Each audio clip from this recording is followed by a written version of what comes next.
ഒരു വകുപ്പ് പോലും അല്ലെങ്കിൽ ഒരു സ്ഥലത്തിരിക്കുന്ന ആളുകൾ പോലും ഒരു ഉദ്യോഗസ്ഥർ പോലും കാര്യക്ഷമമായിട്ട് പ്രവർത്തിക്കുന്നില്ല, അല്ലെ വർക്ക് ചെയ്യുന്നില്ല. അതിന്റെ ഫലമാണ് നമ്മൾ ഈ കണ്ടുകൊണ്ടിരിക്കുന്നത്.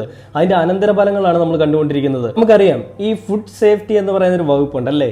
ഈ പറയുന്ന എന്തെങ്കിലും വിഷയങ്ങൾ വരുമ്പോൾ അല്ലെങ്കിൽ എന്തെങ്കിലും കാര്യങ്ങൾ ഉണ്ടാവാതിരിക്കാൻ വേണ്ടിയിട്ട് മുൻപേ പ്രിക്കോഷൻസ് എടുക്കേണ്ട ഒരു വകുപ്പാണ് ഈ പറയുന്ന ആഹാരത്തിന് വേണ്ടിയിട്ട് അതിന്റെ സേഫ്റ്റിക്ക് വേണ്ടിയിട്ടുള്ള ഒരു വകുപ്പ് എന്ന് പറയുന്നത്. പക്ഷെ ആ വകുപ്പ് എങ്ങനെയാണ് പ്രവർത്തിക്കുന്നത്?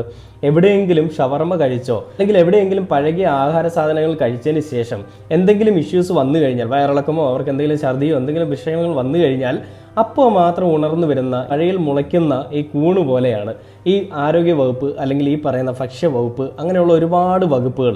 അപ്പോൾ ഇവരെല്ലാം ചെയ്യുന്നത് എന്താണ്? ഇരുന്ന് ഉറക്കമാണ്, വേനൽ നിദ്രയാണ്, ഭയങ്കര ഉറക്കമാണ്.